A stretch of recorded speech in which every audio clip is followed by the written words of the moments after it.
the MSI MPG A1000G, coming in at a price tag of $199.99. That is a good price, especially for 1000 watts. If at any point during the video you want to check out this exact same product, there's Amazon links below. But this also comes in 750 watts, 850 watts, and 1000 watts.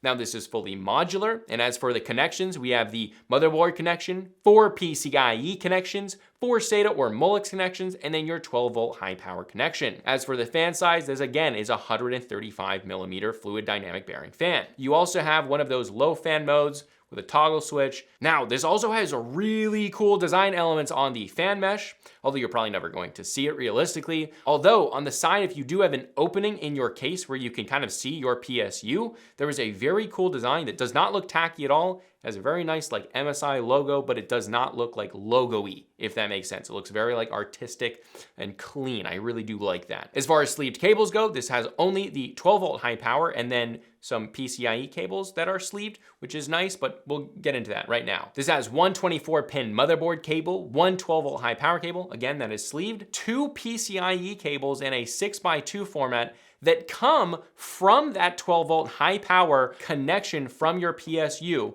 And those are also the sleeved cables here. So it is 2 cables that are, well, directly not attached. So potentially you could use this for a lower powered GPU and then your motherboard, potentially like your CPU. So you could potentially use that single connection for that, which does also increase the amount of PCIe connections you have if you're not using that 12 volt high power for like an RTX 4000 series GPU. Then you have 2 PCIe cables that can be split into a 4x4 layout. Then you have 2 additional PCIe cables with that 6x2 plus 6x2 layout, and there's 2 of those, so you get plenty of connections here. You then have 3 SATA cables with 4 connections on each cable, 1 Molex connection with 4 connections on that cable, as well as an FDD connection on that same cable. Not an adapter here. That's cool. For the internals, we got a good amount of heat sinks, but definitely a little bit more packed, although the warranty here is 10 years. If you're going for 1000 watts and you want a pretty power supply, that one's really nice. Again, if you want to check out this exact same product, there's Amazon links below for the US, UK, Canada, and international links. And if you want to check out my main channel with longer form content, you can check that out right here. But this is a consumer tech review, high speed, and I'll see you guys in the next video.